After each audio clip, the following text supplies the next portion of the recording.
क्योंकि अक्षय के साथ मैं पहले भी काम कर चुका हूँ। सुहाग फिल्म में काम किया था, और इसके पहले अक्षय जब इस लाइन में आ रहा था उस वक्त मैंने ऑडिशन भी किया था इसका, और उसके बाद मैंने सुहाग फिल्म में काम भी किया था। तो उसके साथ मेरा एक्सपीरियंस काम करने का, एक तालमेल, एक बहुत, दोनों हम लोग बड़े कंफर्टेबल थे, और मुझे बहुत कंफर्टेबल लगा उससे काम करने में। तो एक तो वजह ये थी कि, और सब्जेक्ट भी उसको पसंद आया था, और सब्जेक्ट अक्षय को सूट करता था बहुत। It was a tailor made role. और फिर ट्विंकल, उसी हिसाब से फिर we were looking for the heroines, and Twinkle was also in a very good demand, and she is also a good actress. तो उस हिसाब से हम लोगों ने पेयरिंग की थी इनकी। तो फिल्म के दौरान किस तरह की केमिस्ट्री थी इन दोनों के बीच? फिल्म के दरमियान इनकी केमिस्ट्री तो मतलब आस्ते आस्ते आस्ते आस्ते बहुत अच्छी हो गई, क्योंकि पहले 2 4 5 7 दिन तो कोई भी आर्टिस्ट हो या टेक्नीशियंस हो, थोड़ा जेल होने में टाइम लगता है। बट इनकी आपस में केमिस्ट्री बहुत अच्छी थी, और अक्षय की और ट्विंकल की मेरे ख्याल से यूनिट में भी हर किसी के साथ। ठीक है, कोई बात। बोला? केमिस्ट्री की बात करना, केमिस्ट्री इनकी बहुत अच्छी थी, क्योंकि वैसे भी देखिए आप, हर आर्टिस्ट और टेक्नीशियंस को जेल होने को थोड़ा टाइम लगता है। तो after first schedule, second schedule में सब इतने होमली हो गए थे, इतने फ्रेंडली हो गए थे। तो और फिर आर्टिस्ट टू आर्टिस्ट एक आपस में टाइमिंग, जब तक आप इजी नहीं हो तो टाइमिंग नहीं कर सकते, और वो काम बेहतर होता है, स्क्रीन पे नज़र आता है। तो फिल्म जब खत्म हुई तो आपको कैसा लगा कि उन दोनों कैसे लग रहे थे? How was the outcome? Film ख़त्म होने तक तो आई थिंक वो बहुत करीब आ गए थे, and it is very good that वो करीब आए, they got married and they are happily married. It is happy to see कि वो खुश हैं। तो किस टाइम पर फिल्म के यूनिट को पता चला कि कि इन दोनों ने अब पर्सनल? मेरे ख्याल से कि तकरीबन बीच में कहीं पता चला होगा, ऐसी तो कोई छुपी बात तो थी नहीं, and they were also not hiding anything from anyone. तो ऐसी तो कोई बात नहीं थी। अमरीश पुरी जी का जो कैरेक्टर था उसे किस तरह बनाया गया? How did you build that up? Amrish ji का करेक्टर बड़ा इम्पोर्टेंट करेक्टर था, जैसे फूलों कांटे में उनका एक बहुत अच्छा, बड़ा इम्पोर्टेंट रोल था, उसी तरह अमरीश जी का इस फिल्म में भी रोल जो बहुत ही डिफ़िकल्ट और बहुत अच्छा था। तो वो उनके साथ भी पहले मैं 2 3 फिल्मों में काम कर चुका था, इसी वजह से ये रोल भी उनको मतलब बहुत अच्छी तरह से सूट करता था। इसी हिसाब से हम लोगों ने उनको कास्ट किया। एक्शन सीन्स बहुत ही like really good in the film, उससे किस तरह उस पे किस तरह काम किया? एक्शन तो देखिए मेरा फेवरेट एक्शन ही है, और अक्षय भी बहुत अच्छा एक्शंस में। और मेरे ख्याल से अक्षय ने कहीं डुप्लीकेट यूज़ नहीं किया, क्योंकि वो हमेशा अपने स्टंट्स खुद ही करना चाहता है, और करता भी बहुत अच्छा। मेरे ख्याल से डुप्लीकेट से बेटर करता है वो, क्योंकि इतने रियल, इतना इतना अच्छा लगता है, और इतना इन्वॉल्व हो जाता है वो, और उसकी तरफ से काफ़ी कंट्रीब्यूशन भी होती है जब वो एक्शन कर रहा होता है। एक्शन की फिल्म में देखिए इमोशन तो था ही अंडर करंट, बट एक्शन भी इसका बड़ी रिक्वायरमेंट थी स्क्रिप्ट की। और एक्शन में जिस तरह मेरी भी बड़ी वीकनेस है, और अक्षय भी बहुत अच्छा एक्शन करता है, और ख़ुद ही करता है, डुप्लीकेट कोई यूज़ नहीं करता है।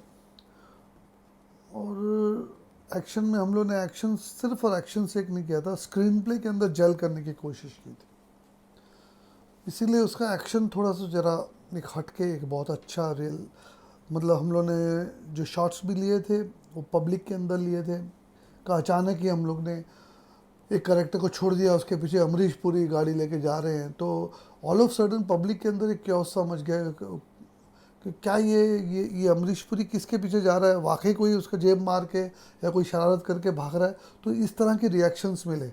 दूसरा एक सीक्वेंस बड़ा अच्छा था, जहाँ पे एयरपोर्ट पे कन्वेयर बेल्ट के ऊपर एक एक्शन था, मिलन गुना जी, अक्षय का और अमरीश जी का। उसमें अक्षय ने बहुत अच्छा किया था, क्योंकि इट वॉज़ वेरी डिफ़िकल्ट, क्योंकि एक दफ़ा वहाँ पे रखते थे हम लोग पोजीशन पे, तो जैसी बेल्ट चलती थी और पोजीशन चेंज होती थी, एंड आर्टिस्टों ने बहुत खूबसूरती से मैनेज किया टाइमिंग। तो वो एक एक्शन बड़ा अच्छा था, और भी 4 5 6 एक्शंस थे, हर एक्शन अपनी अपनी जगह बहुत अच्छा था। फिल्म में थोड़ी सी डिले हो गई थी रिलीज होते, तो इसका क्या कारण? फिल्म डिले हो गई, उसके काफ़ी रीजंस थे, मतलब थोड़ा सा फाइनेंस की प्रॉब्लम आ गई थी बनते हुए उसके दरमियान पे, और ये सब जब चीज़ें एक दफ़ा हिलती हैं तो फिर हर चीज़ थोड़ी सी आगे पीछे होने शुरू हो जाती है। आर डी बर्मन साहब को म्यूजिक देने के लिए चुना गया था, मगर ये तो देखिए एक तकदीर का खेल है। इस फिल्म की सिटिंग हुई थी पंचम दा के साथ, और काफ़ी तर्जें हम लोगों ने ओके की थी, फाइनल की थी। और पंचम दा से हम लोगों की काफ़ी सिटिंग्स हुई थी और काफ़ी तर्जें मतलब ट्यून्स हम लोगों ने फाइनल की थी, और काफ़ी वो भी चार्ज थे जब तक मेरे ख्याल से शायद 1942 रिलीज़ नहीं हुई थी।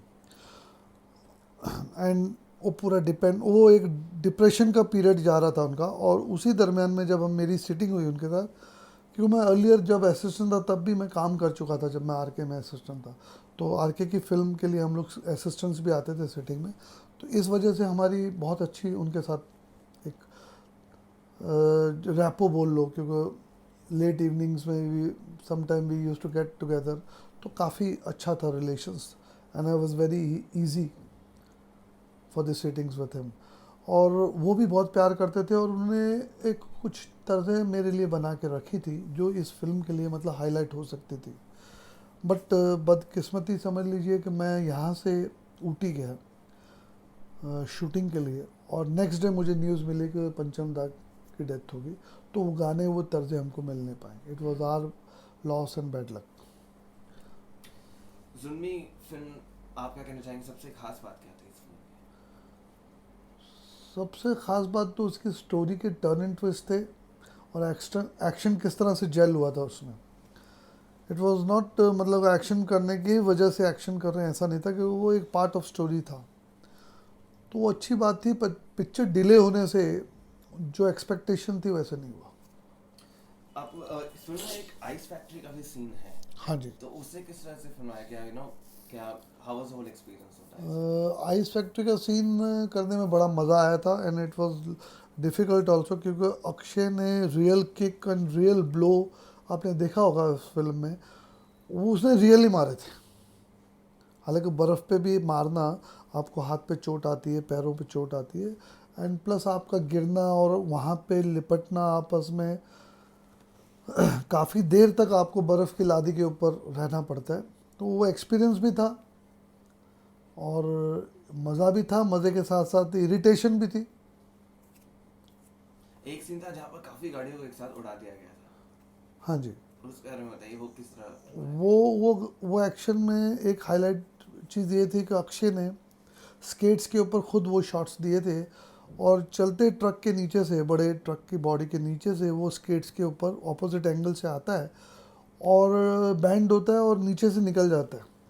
वो एक ही शॉट लिया था हमने, इसी सेम एक्शन की बात कर रहा हूँ मैं, गाड़ियों के एक्शन। और फिर गाड़ियों के ऊपर जो एक्शन हुआ था, जो टॉप पे वो भागा और जो उसने किक मारी, that was also mind blowing. और एक साइकिल सीन भी था जहाँ अक्षय कुमार आई थिंक चलते चलते उन्हें ट्विंकल खन्ना को साइकिल पे बिठाना था। हाँ जी, हाँ जी। तो ये आई थिंक थोड़ा बहुत पहले कंफ्यूजन आपको लगा कि शायद अक्षय नहीं चला पाएंगे साइकिल? नहीं, साइकिल क्या, वो हर चीज़ चला लेता है। अक्षय एक ऐसा आर्टिस्ट है, मेरे ख्याल से मोटरसाइकिल, गाड़ी से लेके हॉर्स वगैरह, ये सारी चीज़ें चला लेता है, क्योंकि इज़ वेरी गुड, एंड उसकी टाइमिंग बड़ी अच्छी है। एक सुहाग फिल्म में हम लोग मॉरिशस में थे, एक सीढ़ियाँ थी काफ़ी लंबी और काफ़ी स्ट्रिप सीढ़ियाँ थी, वो सीढ़ियाँ उसने उतार ली थी साइकिल पे, तो उसमें तो उसका जवाब नहीं है। और मेरे ख्याल से साइकिल वाले सीक्वेंस में ही, मुझे जहाँ तक लगता है, आई एम नॉट श्योर, ये अक्षय और ट्विंकल करीब आए थे।